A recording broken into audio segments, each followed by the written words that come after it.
dance and cheer in this podcast palace. You got the atmosphere. Whoa, whoa, whoa. Bobo and Cramer, yeah, the sound of the louse, taking on the world, and they're never gonna stop with that New York grit, rising to the top. Get loud.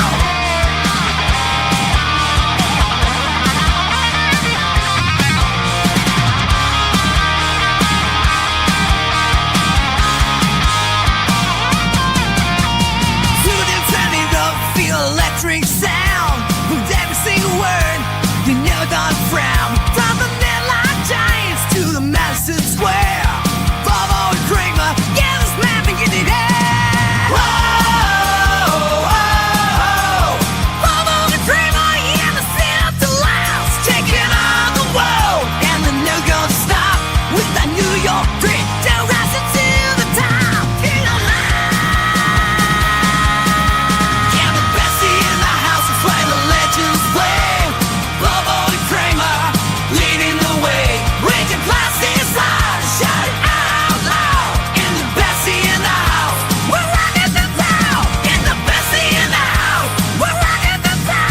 In the Bessie in the house, we're rocking the town. In the Bessie in the house, we're rocking the town. And that's right, everybody. Welcome back once again to another edition of the Best Seat in the House podcast. As always, I'm joined by my co-host, the great Daniel Bobo Carlin. I'm Rob Kramer, and we got a lot to get into today. As obviously, we had a big gold medal game this past weekend. We had an even bigger watch-along on our show. A lot of fun with the great Stevie Lew and Cardiff Electric joining the great Daniel Bobo Carlin here. And Dan, how great was that watch along? Did you have a lot of fun? Did you like the gold medal? And how have you been doing, buddy? I'm doing good. That was just such an epic thing. My voice was shot from that. Like I just went nuts. I can tell you, that was something. Our historic first ever championship celebration ever to happen on Best Seat in the House podcast. You were dearly missed for that one. It's a shame. Unfortunately, your work schedule, they called you to work overtime that day. Otherwise, we know you would have been there celebrating with me and Stevie that day, because that was just such an epic celebration. I nearly fell on the couch after that. That had us good, and that one I am gonna remember that one for the rest of my life. That's right, man. It was a great show. Absolutely. I was on assignment, as you said, but I was luckily able to balance things out, that I was able to produce the show behind the scenes. So I got to see this firsthand. And let's see this real quick. I did want to throw a shout out to everybody who attended. This, of course, is no different. What happened? I don't understand why I can't hear it. What happened? But that was Bobo and Stevie Lew losing their minds right after the What happened? Right after the goal in overtime. It was 1-1 in overtime, and they finally got the W there. And the first United States gold medal in hockey for the men's side, at least. Since 1980. The only other time they ever had it was in 1960 prior to this. They just cut to an episode. Third U.S. men's gold medal. Absolutely awesome, man. No, that was just such an epic moment. I mean, what an epic week! All right, double gold. Both the men's and the women's teams won gold. It was just, and in similar fashion, by the way, in the same score over the same opponent.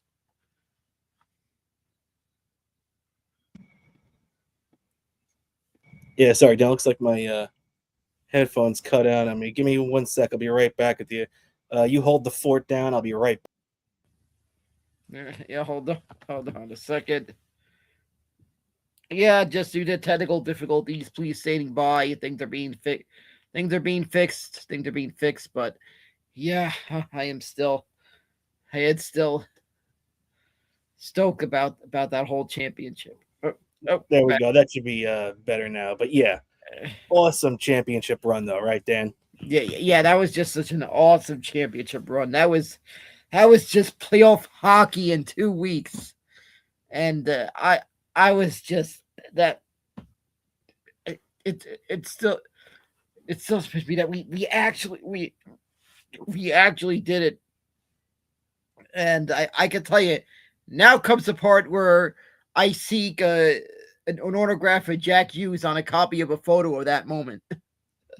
Yeah, it's funny, all the rivalries go aside when even though he might be one of the better players on the New Jersey Devils, he went out and scored one of the most historic goals in the history of U.S. hockey. So all that nonsense gets pushed aside, especially with how bad the Rangers have been lately.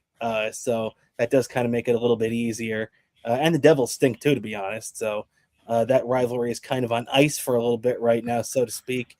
So you got to give a shout out, though, Dan, to Jack Hughes. Even his brother Quinn Hughes had a great goal on this run.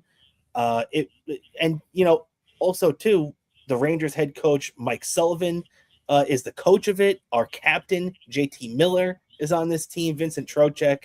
So definitely a lot of local blood on there. And just awesome to see them to finally get this done, because we've come up second to Canada so many times when we've sent up professionals over there.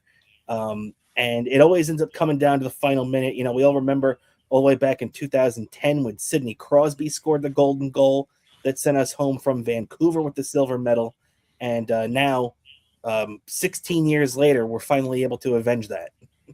Yeah, exactly. And I had a feeling going into this tournament we were going to win it. I don't know why. I just had a weird feeling we were going to win gold. There just seemed to have been so much momentum from the way that the Four Nations tournament last year ended. There was just some eagerness. It's roughly the same group of players. It was almost the same group of players who were on this team were part of that Four Nations team that came very close to winning it. So there was just an energy with that team. Kind of almost reminded me of all those stories about the 1986 Mets. How it was a similar thing. Roughly the same group of players came up a little short of making a playoffs. They just went into the next season with this thing that we're going to seal the deal and win the whole thing. They're coming from behind it. There was just this eagerness, just this thirst for blood there was. And there was that same energy from this same group of players who most of them had played together in the Four Nations. So they were just pumped up and ready to return to the United States from Milano with gold. And boy, did they. And that was just one heck of a celebration. I mean, I was seeing my mom was FaceTiming me right after that. She was going nuts. We saw. We saw live on the show. yeah. I think I said something on the air. I said, "Bro, you know who else is going nuts after that win? My mom." And she was. And also with that too, I do want to bring it back to that stream for a second and just give proper shout outs to everybody. First off, everybody who was in that chat, everybody who was hanging out with that chat. I see a couple of the guys in here right now. As a matter of fact, the great JT, the Watcher, who is the producer normally for Tukey's show and Cardiff.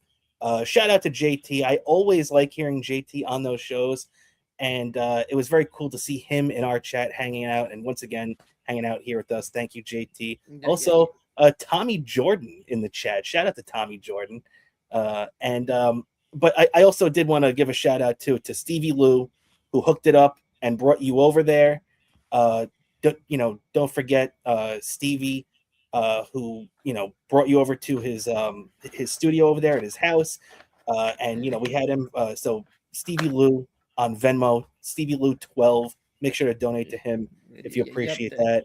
And also one last thing, Dan, Cardiff Electric. Cardiff was there for the whole 3-hour show that we did. you gotta give so much thanks to Cardiff. The guy didn't have to do that on a Sunday morning. He does his own show.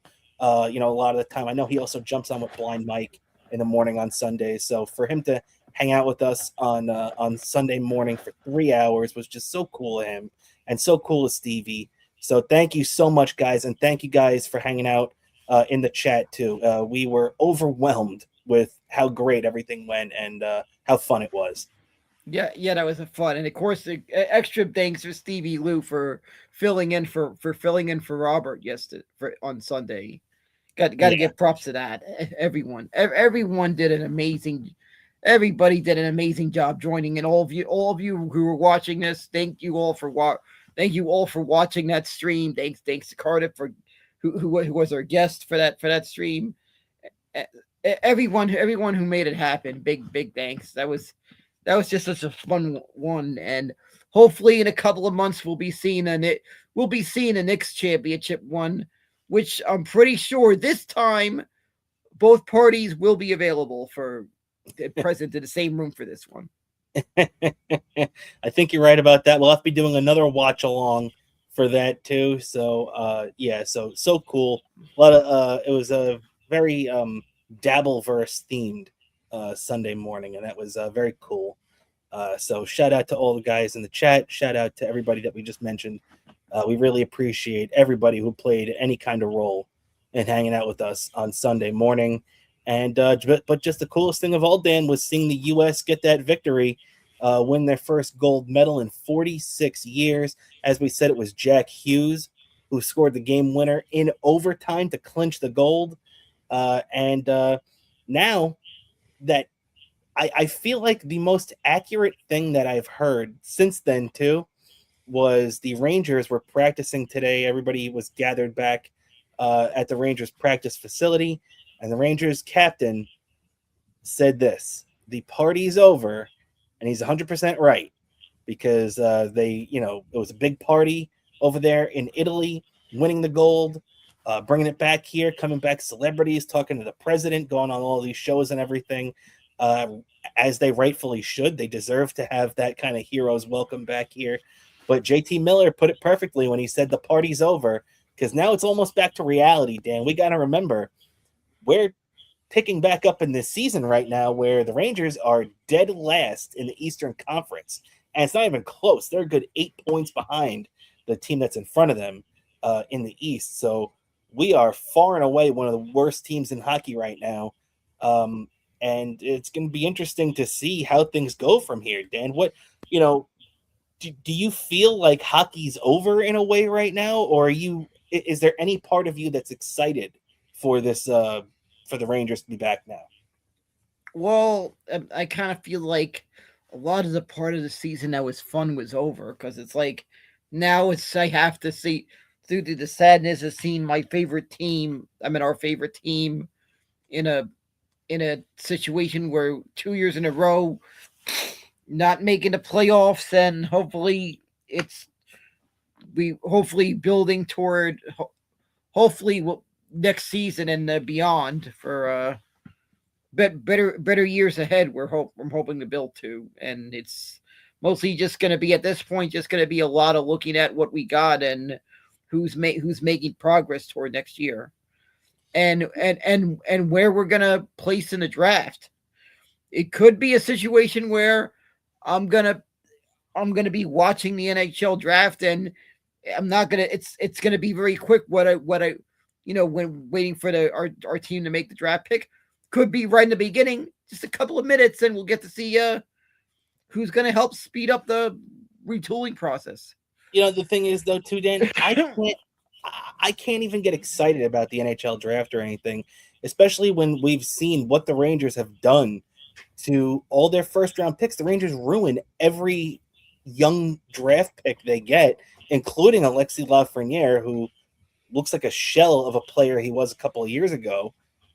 So I can't even get excited for the draft. And the thing that sucks about hockey is that the Rangers could end with the by far worst record in the league, and it's going to go to a lottery. So the Rangers could still end up picking like 7th, or even lower than that, and still be the worst team in hockey. So I don't know. I can't even get excited for the draft at this point. But we did hear that the Rangers will be getting back a couple of regulars in the lineup tonight. They didn't have Adam Fox or Igor Shesterkin for the last basically month and a half before, or actually maybe about the last month and a half overall or so. And they it looks like Fox, Shesterkin, and Connor Sheary will all be back in the lineup tonight. And it makes me think if maybe the Rangers just want to show that Connor Sheary is healthy before they trade him. Yeah, I just I feel like that's what it is. And then also another thing that's eager to be looked at is Igor's progress recovering from the injury, because I feel like the rest of the season is going to be more of a getting more up to speed process, maybe an extension of the rehab process for Igor, because I've always said when coming back from these injuries, there's the final part of coming back from the injury is getting game time at a playing at a high level, like playing at the NHL level, getting back up to speed, getting that rust out of having gone from an extended period of time and not playing in competitive games. Yeah, and Fox should be motivated too, because Adam Fox should have been on this American team. And he was on the Four Nations team last year. Obviously, the injury did play a part in it, but I also heard that Adam Fox could have played in this tournament if they really wanted him to. But I don't know if the U.S. It looks like the U.S. had picked a couple of other players over him at this point. So I guess we'll see how that all shakes out. And 8 o'clock tonight, Dan, is when the Rangers return to the ice at Madison Square Garden against the Philadelphia Flyers. So, it'll be interesting to see what this team looks like. Is it going to be, like the garbage that we saw before the break where the Rangers are down 4-0 before the end of the first period? Or is this team going to come out and have a little fight in them, Dan? What do you think that, because, as we mentioned, the Rangers do have a couple of guys coming back from the Olympics with a gold medal, being their head coach, their captain, JT Miller, and one of their alternate captains, Vincent Trocheck. Do you think that kind of, gives the Rangers a little bit of momentum at all? Do you think maybe the other guys on the team feed off that energy at all? Or is it all just going to go up in smoke as soon as the puck drops? I just feel like this team's gonna have some energy in them. They're gonna just show some fight in them the last couple of weeks. I feel like they want to show some fight in them, build some momentum toward next year. Yeah, I hope you're right. I hope you're right, because I really don't know what to expect from these guys at all. So we'll have to just sit back and see if the Rangers are going out there and give us something to cheer about, or if they're just going to drive us crazy. Yeah, man. So a lot of fun, no doubt about that. Gold medal in our back pocket, coming back home now. And hey, it's up to this team now to see if they can dig deep. Because let's be honest, there's probably about 25 games left, right around there, 25, maybe 23, depending on what your schedule looked like going into the break. But there really isn't. There's far less than half a season left, Dan, and the Rangers really have nothing to play for. So, to me, these last 25 games or so is going to be a big mark on our head coach Mike Sullivan, and see how he can keep these guys motivated. Because let's not forget, too, there's still a lot of young players that we're going to be seeing on this Rangers team over the next couple of weeks and months that we're going to have to evaluate and see what we have in these guys. They got Gabe Perreault, that's going to be on the roster. Brett Berard, even though I saw he just got sent back down to Hartford, but he'll be back at some point. They brought up Brent Brisson, so he's going to be on the team too. So, there's going to be a lot of young talent on this team, and I want to see how Mike Sullivan develops them. Yeah, exactly. I want to see how Mike Sullivan develops them and hopefully get us right there to the contender, and I'm just hopeful that management is going to make all the effort to bring in a contending team and maybe make the necessary trades that need to be made during the off season that could bring in that, because I feel like that's going to be where the big moves are going to be at, are going to be on the trade market, because there isn't. It's a very dry off season free agent this off season, unfortunately. So there's going to be a lot to look at this off season, and if you have a coach like Mike Sullivan, you're going to want to bring in a winner. And Yeah. I want to keep our fingers crossed and do that. Bring in a winner. I want to see this team good again, because it's just more fun when the Rangers are making deep playoff runs. Yeah, no doubt about that, man. Especially for us doing this show. And also, shout out to our buddy Alvalanker hanging out in the chat there. USA all the way, baby. He got that right. No doubt about that.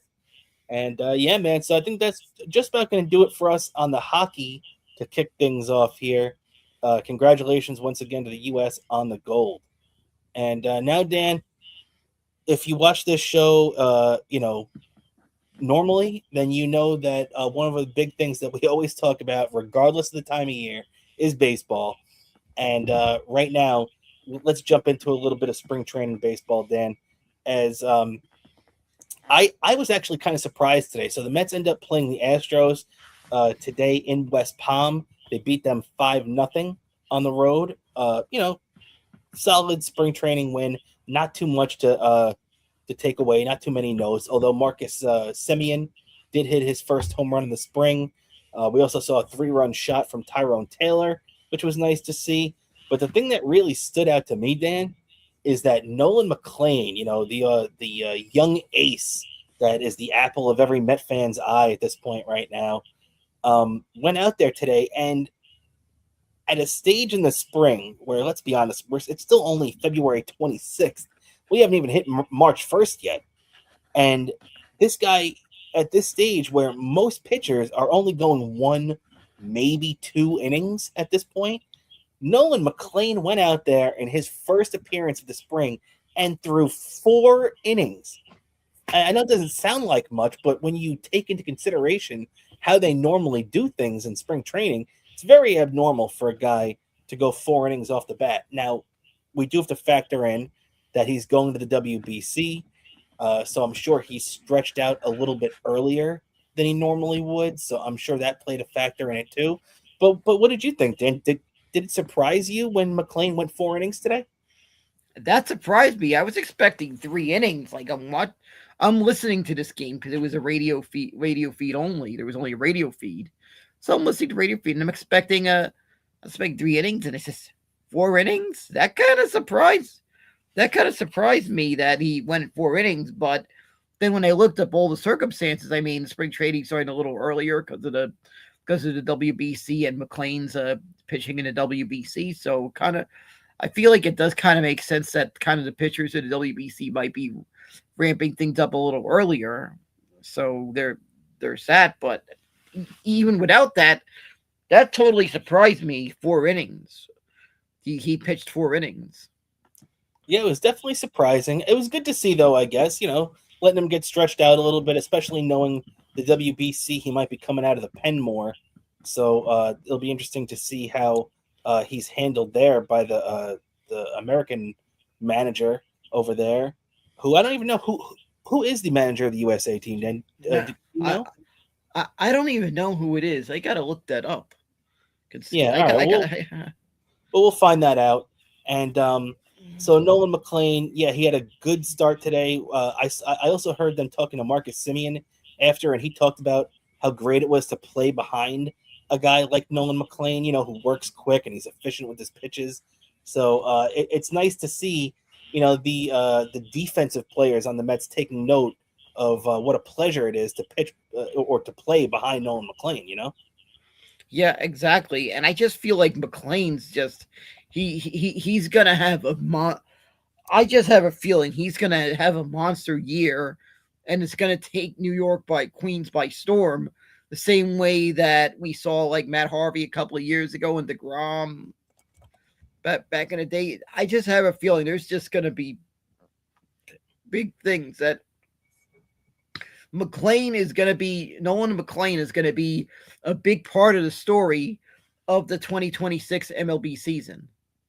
No doubt about it. He's probably one of the front runners for Rookie of the Year right off the bat, too. And I just looked it up, by the way, too. So the manager for Team USA in the WBC is MLB Network personality and former Atlanta Brave, former Chicago Cub, Mark DeRosa, who's a very well respected name in around baseball. So I'm sure he'll do a good job of handling him. I know DeRosa has gotten serious consideration to be a major league manager in the past too. So I'm sure this will only enhance his resume, depending on how deep they go in this. So McClain did good. Another good thing too today, Dan, is that the Mets had a B game, which is basically a game that happened on the backfields over at Clover Park today, and they did get Polanco his first action at first base. Now let's not forget this has been a big thing this offseason about how Polanco's just learning first base. He's coming in here replacing Pete Alonso there, at least on a decent amount of time basis. We don't know if it's going to be 150 games at first base. Maybe it'll be more like Polanco getting 80, Vientos playing some time there, Beatty playing some time there. Who knows how the Mets are going to, let this play out. But it is good to see that it's still relatively early, being that it's not even March yet. And we're already seeing Polanco playing first base a little bit, even if it's not in an actual Grapefruit League game yet. Yeah, exactly. So that was good. That was good news to see. I'm eager to see the progress there. Another thing I'm eager to see the progress of during spring training is the progress of certain prospects, Carson Binge and a Tyler Clippard. Wait, what about Tyler Clippard? No, I mean Ryan Clifford. Like Ryan Clifford. Oh yeah. Okay, I'm thinking of the old relief pitcher. Yeah, I'm sorry. I had a brain fart. It's okay. It happens. I had a brain fart there. I'm sorry. I'm gonna keep track of Ryan Clifford, who's gonna probably gonna be a key first base prospect depending on how he progresses at AAA, and probably this year it's gonna be probably gonna have to keep a good eye on some of the AAA games, being the fact that MLB. MLB.TV, I'm sure you noticed, you also get access to the minor league games. So I'm probably going to be keeping an eye on some of these guys in AAA. Well, I have access to it. Yeah, no doubt about it, man. So it's definitely going to be very interesting to see how that plays out. And with Polanco there, so he's going to be getting worked in there. The one thing I don't understand why the Mets don't do this more often, Dan, and I've heard them say that they were open to having this happen more often when Buck Showalter was the manager. But how do the Mets have one of the greatest defensive first basemen ever at their disposal, at their camp every year, every spring, and yet we never hear about Keith Hernandez going out there and just showing a guy the ropes, showing him how to do it, maybe giving some pointers and everything like that. It doesn't have to be like he's dedicating hours and hours a day. He can just go out there and, at least be a sounding board for these guys to talk to if they have any questions or concerns about switching to first base. Because let's be honest, right now, the Mets have a bunch of players that they could play at first base, but they don't have an actual first baseman. Polanco, sure, I guess you could stick him at first base. Brett Beatty, I guess. Mark Vientos, maybe. But none of these guys are first basemen. It's not like the Mets went out there and traded for Christian Walker or, signed Ty France or any of these other first basemen they could have potentially brought in. They're looking to do it in-house. So I don't understand why you just don't have a guy like Keith Hernandez go out there and try to teach these guys some points about it. Yeah, exactly. And I'm nervous about this going into the season. It's too many guys playing out of position. It's getting me nervous, all right? And I kind of wonder how our offense is going to be, especially with Lindor potentially early in the season. Potentially might miss some games early in the season because we still don't know yet. And how this offense is going to be without that big power threat that Alonso provided, and that consistency he provided. So it's going to be a lot to look at this year. This is early in the season. Absolutely, man. You're 100% right, too, because the other big thing about Pete is, we all sit there and count on his 30 or 40 home runs a year. But Pete Alonso is a guy that you could pencil in the lineup literally every single year of his career, dating back to when he broke in the big leagues in 2019 for 150-plus games. He actually played 162 last year. He did not miss one game. So, people want to discount that. They want to discount Pete. They want to discount his power and, not give all the credit to his defense even too. But there's a lot of things the Mets are going to have to replace with this guy, and dependability, like you said, is one of them. We can all like Polanco all we want, but he's a guy that is typically going to play you, maybe 135 games. So you got to figure out how to get the other 25 to 30 games out of him, or who's going to play there in his place. So, there's a lot of things that goes into replacing Pete Alonso, and his dependability, Dan, is definitely one of them. Yeah, exactly. There's just a lot that people don't realize he provided for this team. Plus, he was rarely on the IL, and yeah, it is just a big shoes to fill. And I just feel like the Mr. Harvard degree, Ivy League degree of David Stearns, freaking undervalued. He definitely undervalued that. You're definitely right about that, man. So that's basically it for the Mets right now. They're still, getting everybody ready. As I said, still really early on. So I did want to check in on the Yankees a little bit today too, Dan. The Yankees played the Braves to beat the Braves 7-3 in Tampa. And, a guy that me and you talked a lot about last spring is really off to a hot start this year.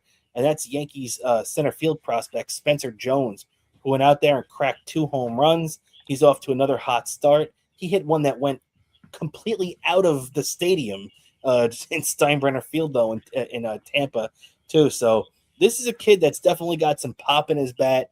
He hit 35 home runs in the minors last year. So, you think, Dan, of Bellinger in left field, Spencer Jones eventually, maybe not this year, maybe next year, whenever it may be, in center field, and Aaron Jones in right field. That's a pretty damn powerful outfield for the Yankees. Yeah, they managed to get lucky with a couple of big prospects. That's going to be a lot of eyes are going to be on, and they're going to with a lot of expectations going into the year. So there's going to be a lot for Yankee fans to look at this year. Oh yeah, no doubt about it, man. And Spencer Jones, he's a top prospect, no doubt about it. But he's a guy that still has a lot to prove, even though he did hit the 35 home runs in in his minor league season last year. His average, actually, to be honest, I thought his average dropped significantly, but I'm looking at his numbers right now. He actually hit 274. So it was actually a lot better than I thought. So actually, Spencer Jones, he did miss some time. He only played in 116 games. And in 116 games, he still hit 35 home runs, drove an 80, and hit 274 at both AAA and AA. So that's pretty good consistency. So, if you're asking me, Dan, I think we see Spencer Jones in the big leagues for the Yankees at some point this year. Yeah, exactly. And I feel like there's going to be Yankee fans hammering to get a hold of his rookie card. Oh, yeah. All over the place, hammering to get that Chadminton limited edition. Be dialing. Be dialing. Yeah, no, it's true. It's true. It feels a lot to me like that 2019 spring for Pete Alonso, where we're going into the spring. You weren't really too sure if Pete was going to make the team. Maybe he'd be up at some point later this year. And then Pete just had an all-time great spring, made the team and hit 53 home runs that year. I don't know if Spencer Jones is going to hit 53 home runs. in his first big league season. But I do think Spencer Jones is going to go out there and have a pretty big camp. And depending on how the Yankees roster shakes out, you got to remember they have Trent Grisham in center field too, so he's kind of clogging up the works a little bit. So he is in there, only on a 1-year deal though. But I do think at some point we're going to see Spencer Jones this season. And hey, if Trent Grisham isn't hitting for the Yankees in center field this year, I could see him hitting the road real quick and the Yankees bringing up the kid. Yeah, exactly. When I was in Florida during that off season before the 2019 season, it was during around Christmas of 2018, a couple of weeks before. It was around December. I was in Florida for a wedding. Right, one of my relatives was saying, "Oh, what do you think of the Mets team this year?" And I was saying that there's this prospect that was spent most of the year in AAA, and I feel like it's going to play a big factor. Like I feel like that kid Alonso is going to turn out pretty good. I saw this guy in low A in Brooklyn. I think he's gonna turn out to be a beast of a player. And I was right on the money during that off season. I said it right on the money. He turned out to be one of the franchise all time greats. Yep, man. Who by the way should still be on this team. Shame on you, David Stearns. I will never. It'll be a while before I could forgive you, David Stearns, in that one. Yeah, I'm with you on that, man. I'm with you. We all wanted Pete to come back, or at least I feel like a decent amount of Met fans wanted him back, but wasn't in the cards. And maybe Spencer Jones is going to have that kind of rookie impact that Pete did. Like I said, I highly doubt he's hitting 53 home runs, but he doesn't have to hit 53 in that Yankee lineup to have that same kind of impact. So we'll see how Spencer Jones does there. The other thing coming out of the Yankee camp, Dan, is that they announced that CC Sabathia is actually going to have his number 52 retired at Yankee Stadium this year in September. You could sit here and try to rationalize this. I think you can't argue with retiring CC's number because of two things. He won a World Series with the Yankees, and he was a big part of it. And he is going in the Hall of Fame as a Yankee. Now, if you ask me if CC Sabathia is a Hall of Famer, my question might be a little bit different. I have a very high bar when it comes to Hall of Fame. I don't personally feel like CC is a Hall of Famer, but the fact is, CC Sabathia got voted in the Hall of Fame. He's a Hall of Famer, and he won a world championship as a Yankee. So I don't think you can even really argue should he have his number retired at Yankee Stadium, right, Dan? What do you think? Yeah, I think so. I think I can kind of question mark on a Hall of Fame decision, but the number retirement was a no brainer. He was a big factor in that championship. I feel that was like one of the most biggest key additions that carried them to that championship in a rarity you see in baseball, a team winning a championship in the first year of their new stadium. I think that's only happened a handful of times for teams to win the first year of the new stadium. I think the only other ones I could think of are the 1923 Yankees at the first year of the old Yankee Stadium that won the World Series, and one that I kind of cringe mentioning, the 2006 Cardinals. I cringe mentioning that one, but they won the first year of their new of their then new stadium, and of course this one, the 2009 Yankees, which kind of made me kind of annoyed to see that, because as a Mets fan, seen all those Yankee fans celebrated, but they did do a rarity that happens with a team in their first year in a new stadium. Yeah, it's true. It's definitely a tough thing to work out, and yeah, man, definitely. You're right. It's only been a handful of times that teams have done that, and yeah, you're totally right. CC definitely deserves it. So shout out to CC for coming up, and getting the job done. He was with the Yankees for well over a decade and really established himself there. So he deserves it. And a round of applause for CC there. Now, and I got to say one thing about the Hall of Fame. I'll put Keith Hernandez in already. Yeah, I think Keith Hernandez and Don Mattingly should both go in. Yeah, exactly. The same year, right that ship, and then of course, obviously the other one, which I know the Hall of Fame's going to right their ship as soon as the committee that votes for that one. Pete Rose is getting in eventually. Also, that's inevitable.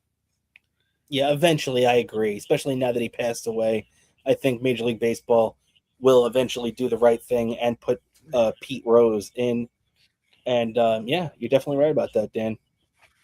So I did want to get to a couple of other things before we get out of here, but I also did want to see a couple of. I saw we had a little back and forth in the chat. Tuki's unpaid staff saying you're just lucky that you had a goalie. Talking about the U.S. and Canada, and he is right about that. Dan, Connor Hellebuck did have an incredible run, stopping over 40 shots in the gold medal game. Had a fantastic job there. So you got to give him credit on that, no doubt about it. But it's funny, our buddy Alvalanker shot back though and said, I don't think there was much luck involved. Canada did not perform well in the tournament. And Canada definitely had its moments, but missing Sidney Crosby did hurt them there for a little bit too. Yeah, that too. But I just feel like the U.S. just had this team that they knew what they were doing when they put this team together. They brought in the right group of people that just had that ability, that they just had this skill, this athletic skill, and this speed and just the defense on the U.S. team. Without a doubt, they were put together for one thing, and they got the job done. Yeah, no doubt about it, man. No doubt about it. Also, real quick, Fang coming in here saying, Bobo, you should post more on your main channel. Oh yeah, that's gonna happen. Believe me, during the year there'll be plenty of stuff on the main channel, and there's gonna be some fun little videos, and hopefully, if things works out, hopefully I could somehow squeeze in the plans, because I really want to do what I said I was gonna do if the U.S. won the gold, was make the trip to see the Mets on the road in Toronto, and go to their version of Times Square and blast Freebird off of a Bluetooth speaker during that trip. And Cardiff is going to drive you down the street, right, in a pickup truck. Yeah. If possible, do that. If he's more than welcome to. But somehow, somewhere, and you know the crazy part about that trip. If I do that trip, I realize it collides with Canada Day of all things. Yeah, that's what when Cardiff was saying that, man, that was so funny. You guys talking about that, I was cracking up. That you'd be rolling down Main Street in Toronto, blasting Freebird with him driving. Just the scene of it is just too classic. I love it. Yeah. That I feel like it has to go viral, and of course, yeah, and everybody would be laughing their asses off at that.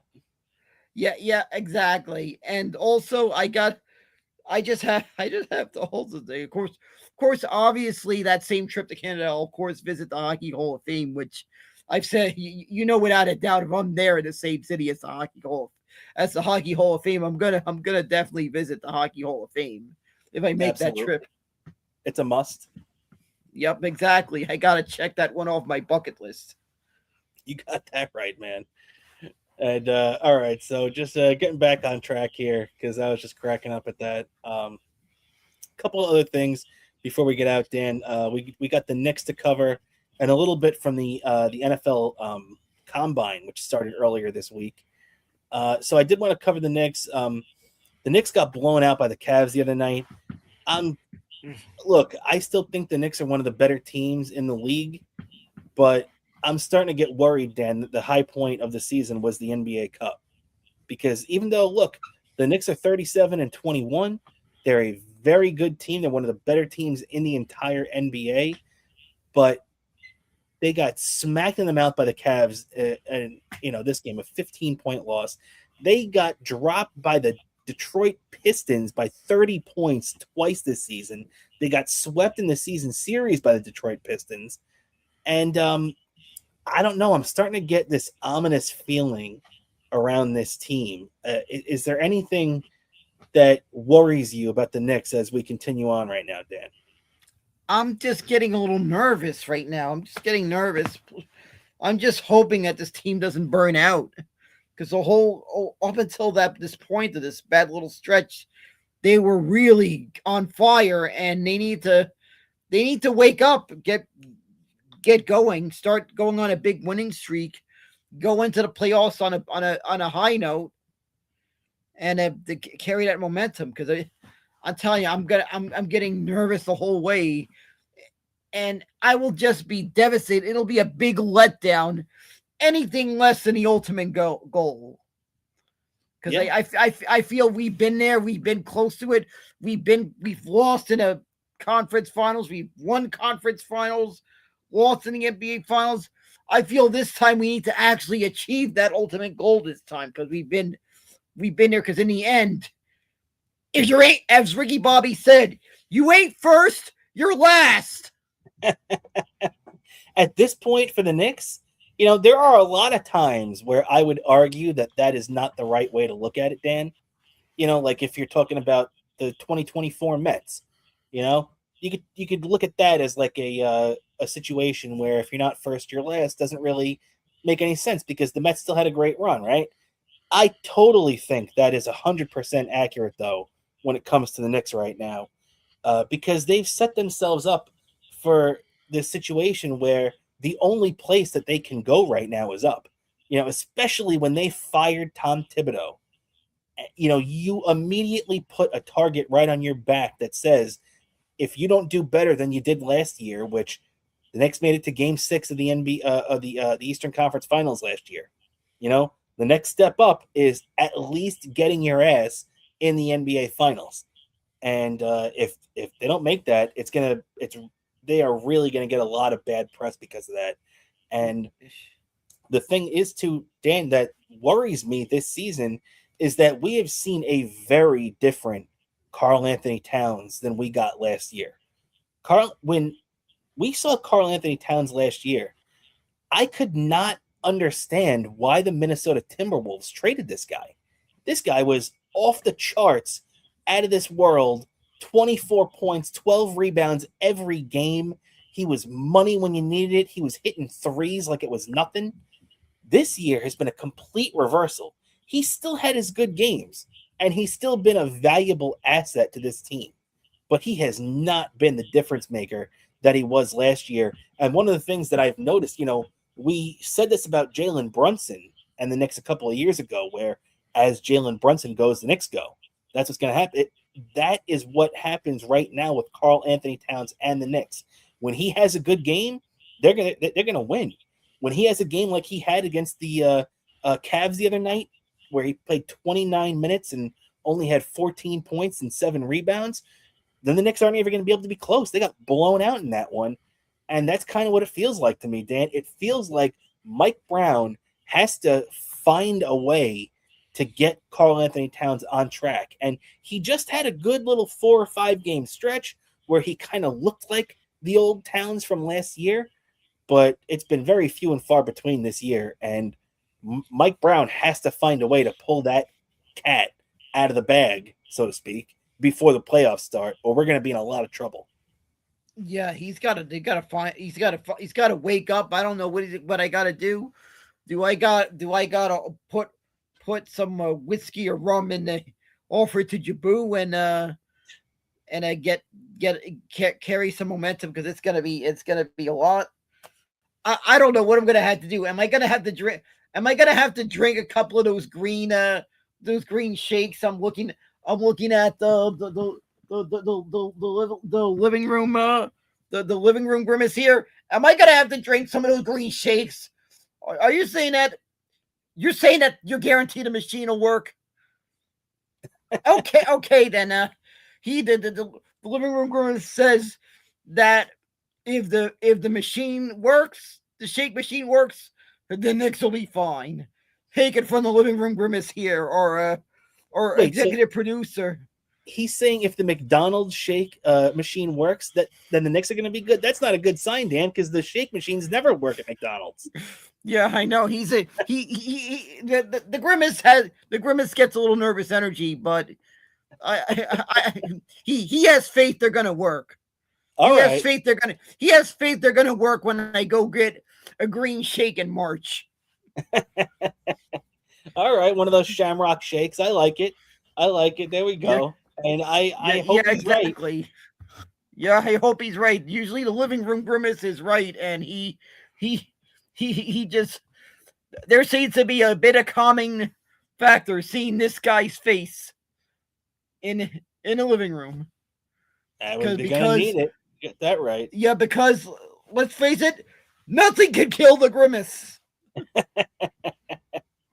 And funny thing is too, Dan, it seems like nothing can kill one of the new guys the Knicks acquired at the trade deadline prior to the All-Star break they had a couple weeks ago. Jose Alvarado.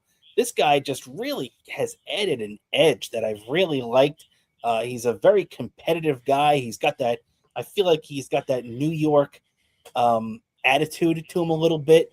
And I feel like the Knicks kind of needed a guy like this with a little edge to him. What do you think about the first few games we've seen out of Jose Alvarado? I think he's just been a great addition to this team, and it's just made us a much deeper team down the line. And yeah. I have a feeling if the Knicks win the whole thing, without a doubt, some restaurant's probably going to have a menu item like the Jose Avocado Burger or something named after him. There'll be some menu named after him. Yeah, well, because he's also one of those players that fans gravitate to. So I could definitely see if a owner of a restaurant or whatever, or a bar, is looking to spice up their menu with a little Knicks style to it.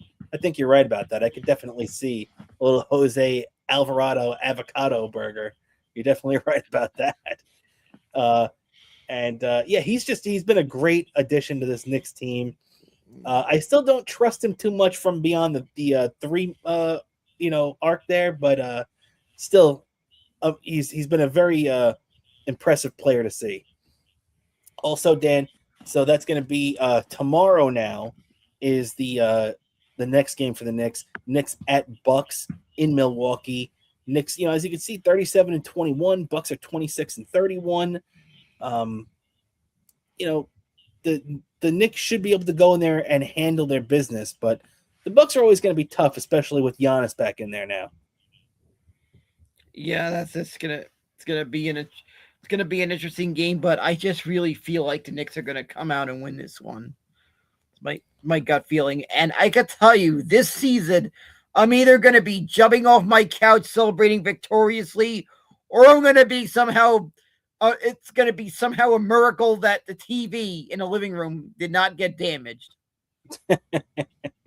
Well, and it's definitely going to be at risk tomorrow if the Knicks are losing to this crappy Bucks team, especially after the way they took one on the chin the other day against the Cavs in Cleveland. So Knicks looking to at least get this road trip feeling good with a victory tomorrow night in Milwaukee.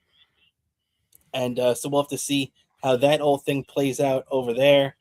Knicks look to be pretty healthy going into that game tomorrow, so there really shouldn't be any concerns from an injury front at this point. And then finally, Dan, I did want to wrap up the show today. A couple of little things coming out of the NFL Combine, which has been underway since early this week. They weren't affected by the snow early this week, but like we got buried in here in New York. So everybody that needed to get out got out in time, and the Combine's been underway today. So really, really impressive run from Bailey today. One of the linebackers out there who could be an edge guy for some of the guys. It could be one of the guys the Jets are looking at early on. But we did actually have some breaking news today as well, Dan, which typically for the NFL this time of year we don't get before the beginning of free agency and the beginning of the new league year. But we heard the Jets actually made a big trade today, and they traded their defensive end, former first-round pick Jermaine Johnson, to the Tennessee Titans for defensive tackle Tavondre Sweat. Now, if you look at this from a tactical standpoint, this makes a lot of sense because the Jets are going to be playing much more of a 3-4 front this year from a defensive standpoint. And Jermaine Johnson is kind of more of a 4-3 guy, where also you kind of want Jermaine Johnson. When you're making this trade, you trade for Tavondre Sweat because he is a nose tackle that you can stick in the middle and really helps stop the run game. He ranked very highly in stopping the run game last year, which the Jets really, really struggled at. Now, I don't necessarily like this trade that much because I do think Jermaine Johnson is going to be a really good player. He suffered an ACL injury in 2024, came back this year, and didn't really look himself. So I think he's going to really go back to being an explosive player this year. So it does kind of hurt to see him leave. Makes a lot of sense where he got traded to because the Tennessee Titans just hired Robert Saleh as their head coach. Robert Saleh was the Jets head coach when they drafted Jermaine Johnson all those years ago. So it makes sense from that standpoint, Dan. But the one thing that does scare me is I heard a Tennessee Titans insider talking about this trade and specifically was ripping the Jets for even making this trade because, as he says, that Tavondre Sweat, who is 6'4", 360 pounds, they described Tavondre Sweat as both fat and lazy, which is not a description you want to hear about your new nose tackle. So I'm hoping that's wrong, but I think this is more of Aaron Glenn fighting for his life and trying to get a player that fits his system, Dan. Yeah, it just feels like more like one of those panic moves for you guys, and it's just only time's gonna tell. This could either be a trade that flew under the radar that turned out to be a bigger factor later on, or something that could be utter disaster. And this upcoming season is gonna be the telling of what was it the right move to make. Yeah, it's true. It's definitely going to be interesting to see how this whole thing goes down. And Jermaine Johnson, could be the next star. Let's hope that's not true, or it's going to kill every Jet fan. But hey, Tavondre Sweat could come here and have a great run at the Jets as well. So as long as he's stopping the run next year and has a little bit of a pass rush, I think the Jets will be happy with that. So we'll see how that goes. Let's hope it keeps them awake, though, because there was another thing from the combine today is that Aaron Glenn was caught sleeping on camera during the NFL combine today. The interesting thing about it is that the Jets kind of refuted it a few minutes after this meme went out, saying that Glenn was just looking at one of the monitors. I looked pretty closely at it. It kind of looked to me like Aaron Glenn was closing those eyes a little sleepy, but I don't know. I'll give him the benefit of the doubt. Maybe he was watching. I know you didn't see the clip, Dan, but what do you think? This is just such a typical Jet story coming out of this, right? Yeah. This is just of course this is gonna happen with your Jets. This just smells disaster, and it's gonna be really.